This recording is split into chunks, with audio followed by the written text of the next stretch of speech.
जय महाराष्ट्र मित्रांनो, भारतीय वायुसेना म्हणजे इंडियन एअरफोर्स मध्ये भरती निघाली आहे। जसं की तुम्ही इथे बघू शकताय, अप्लाय करणं सुद्धा सुरू झालंय। तुम्ही इथून अप्लाय करू शकता आणि त्याही पेक्षा महत्त्वाची गोष्ट म्हणजे इथे यांची पीडीएफ आहे, त्यामध्ये सगळी माहिती तुम्हाला आज समजून सांगणार आहे।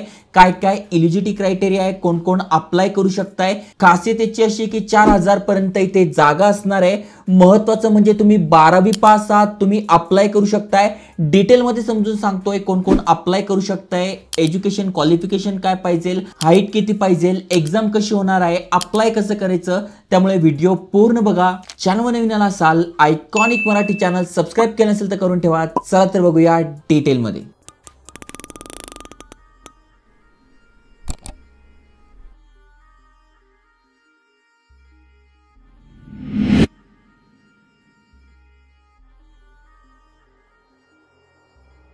तर मित्रांनो, 12वी पास आहात, भारतीय वायुसेनेमध्ये जॉब पाहिजे आहे तर नक्की अप्लाय केलं पाहिजे। पीडीएफ मध्ये सगळी माहिती दिली आहे आणि अगदी सोप्या भाषेत तुम्हाला समजून सांगतोय। जसं की बघा, सगळ्यात पहिलं आणि महत्त्वाचं म्हणजे अप्लाय करणं सुरू झालंय। 7 जानेवारी पासून आपण अप्लाय करू शकतोय 27 जानेवारी पर्यंत, म्हणजे टोटल 20 दिवस आपल्या हातात आहे फॉर्म भरण्यासाठी। त्यामुळे तुम्ही बिंदास फॉर्म भरू शकताय। त्यानंतर तुमची जी पहिली एक्झाम होणार आहे ती होणार आहे 22 मार्चला। म्हणजे जर बघायला गेले तर टोटल 2 महिने आपल्याकडे आहे। 2 महिन्यामध्ये कशी पण आपण ऑनलाईन जी एक्झामिनेशन आहे त्याची तयारी करू शकतोय। तुम्हाला जर याचे पुस्तकं पाहिजे असेल तर इथे प्रॉडक्ट लिस्टमध्ये मी तुम्हाला टाकून देईल, तिथून इझिली तुम्ही अभ्यास सुरू करू शकताय। आणि त्यानंतर तुमचं फेज 2 जे असणार आहे, ज्यामध्ये फिजिकल एफिशियन्सी टेस्ट वगैरे होते, त्याचं पण अनाउन्समेंट होणार आहे। पण ती कशी होणार आहे, किती हाईट लागते ते पण तुम्हाला सांगतोच आहे। आता जर काही इथे अप्लाय करायचं आहे तर सगळ्यात महत्त्वाची गोष्ट म्हणजे इथे ॲप्लिकेशन फी ठेवली आहे 550 रुपये प्लस जीएसटी, ओके, जी की नॉन रिफंडेबल असणार आहे, जी सगळ्यांनाच भरावी लागणार आहे आणि एकदा भरली तर परत येत नाही। आता त्याही पेक्षा महत्त्वाचं म्हणजे एलिजिबिलिटी क्रायटेरिया, पात्रता। तर इथे बघा फॉर्म मध्ये पण सांगितलंय, तुम्ही मेल आहात फिमेल आहात बोथ इथे अप्लाय करू शकताय। तुम्हाला झूम करून दाखवतो। जसं की तुम्ही इथे बघू शकताय, एलिजिबिलिटी क्रायटेरिया मध्ये सगळ्यात पहिली आणि महत्त्वाची जी गोष्ट आहे, जी की तुमची हाईट असणार आहे। तुमची जर हाईट तेवढी आहे, जसं की बघू शकता तुम्ही मेल कॅन्डिडेट आहात, 152 सेंटीमीटर मिनिमम तुमची हाईट पाहिजे। आणि जर का तुम्ही फिमेल आहात तर तुमची पण हाईट 152 सेंटीमीटर पाहिजे। पण जर का तुम्ही उत्तराखंड या वगैरे ठिकाणाहून येतात तर 147 सेंटीमीटर आणि लक्षद्वीप मधून येतात तर 150 सेंटीमीटर तुमची हाईट आहे, तुम्ही अप्लाय करू शकताय। तर हा सगळ्यात मोठा आणि महत्त्वाचा क्रायटेरिया आहे की मेल फिमेल साठी हाईट तुमची एवढी पाहिजे। त्यानंतर अजून एक महत्त्वाचा क्रायटेरिया मॅरेजचा असणार आहे। तुम्ही अनमॅरिड पाहिजे। तुम्ही जर हा जॉब जॉईन करताय तर तुमचं मॅरेज झालेलं नको। आणि महिलांसाठी पण एक महत्त्वाची गोष्ट म्हणजे की तुम्ही मॅरिड नको आणि जॉईनिंग झाल्यानंतर सुद्धा प्रेग्नन्सी वगैरे नको आहे। म्हणजे 4 वर्षाची ड्युटी आहे, कारण की अग्निवीर भरती असणार आहे, त्यामुळे तुम्हाला यामध्ये लग्न करता येणार नाही, ओके। ह्या 2 महत्त्वाच्या गोष्टी आहे, अप्लाय करण्याआधी तुम्हाला समजल्या पाहिजे, माहिती पाहिजे, त्यामुळे फोकस करून सांगितले आहे। आता दुसरी आणि महत्त्वाची गोष्ट म्हणजे 12वी पास तुम्ही आहात। जसं की 2 क्रायटेरिया आहे, 12वी पास तुम्ही आहात, मग सायन्स मधून तुमचं शिक्षण झालं आहे, मॅथमॅटिक्स फिजिक्स आणि इंग्लिश तुमचं आहे, 50% तुम्हाला पडलेले आहे आणि त्यातल्या त्यात इंग्लिश या सब्जेक्टमध्ये पण 50% आहे, तर तुम्ही इथे अप्लाय करू शकताय। किंवा इथे बघा दिलंय ऑर म्हणजे काय, किंवा म्हणजे हे जर 12वी पास आहात तुम्ही सायन्स मधून तर चांगलं आहे, नसेल तर 3 वर्षाचा डिप्लोमा झालाय इंजिनिअरिंग मधून, 50% पडलेले आहे, तरी तुम्ही अप्लाय करू शकताय। ऑर किंवा 2 इयर वोकेशनल कोर्स तुम्ही केलेला आहे फिजिक्स अँड मॅथमॅटिक्स, तरी चालणार आहे।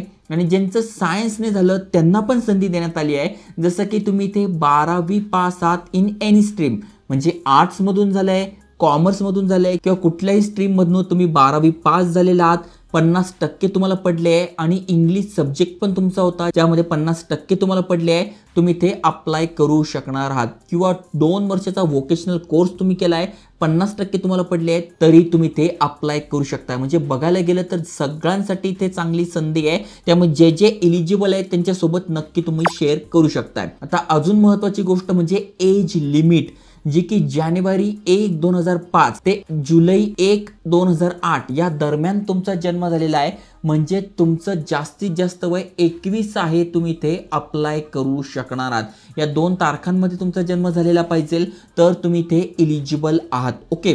आता सिलेक्शन कसं होतं तर सगळ्यात आधी तुमची ऑनलाईन टेस्ट होते जी की 22 मार्चला होणार आहे.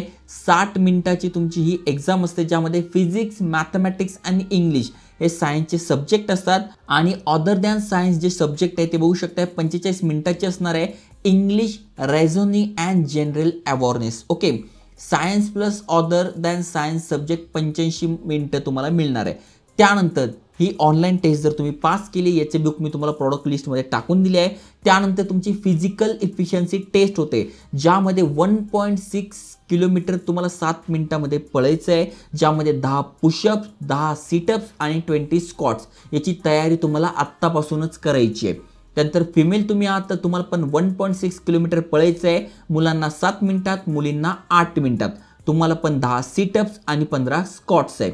त्यानंतर मेडिकल एक्झामिनेशन होतं ज्यामध्ये एक्सरे झालं, ECG झालं आणि ब्लड टेस्ट या तुम्हाला करावं लागतात, कारण की एअरफोर्स भरती आहे त्यामुळे हे फिजिकल टेस्ट आणि मेडिकल एक्झामिनेशन अत्यंत गरजेची असते. आता सॅलरी किती मिळणार आहे तर पहिल्या वर्षी 30,000, दुसऱ्या वर्षी 33,000, तिसऱ्या वर्षी 36,000 आणि चौथ्या वर्षी 40,000 अशी सॅलरी मिळते. पण इन हँड तुम्ही बघू शकताय म्हणजे 40 आहे तर 28 मिळते.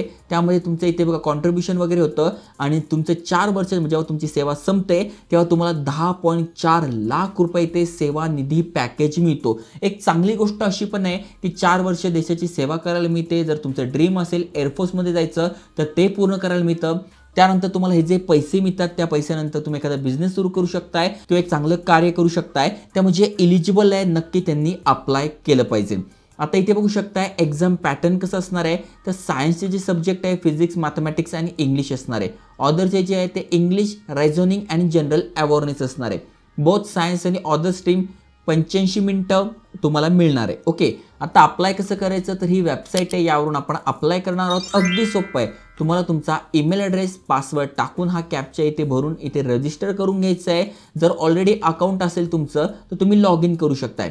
रजिस्टर कसं करायचं तर डिजिलॉकर सोबत करू शकताय, क्रिएट अकाउंट करू शकताय किंवा डायरेक्ट रजिस्टर म्हणू शकताय. ओके, क्लिक हिअर यावर करून तुम्हाला पूर्ण फॉर्म भरून घ्यायचा आहे. मग रजिस्टर करायला काय काय लागतं तर बघा तुमचं नाव 10वीच्या मार्कशीट प्रमाणे, ईमेल ॲड्रेस, मोबाईल नंबर, ईमेलवर OTP येतो, मोबाईलवर OTP येतो, व्हेरीफाय करून घ्या. त्यानंतर तुम्हाला माहिती कसं काय कळली या जॉबची तर यूट्यूब थ्रू कळली तर इथे यूट्यूब ऑप्शन असेल तर सिलेक्ट करा.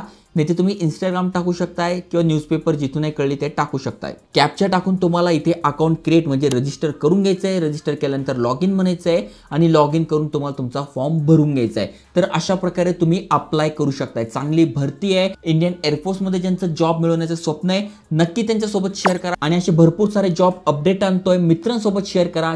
जय हिंद, जय महाराष्ट्र.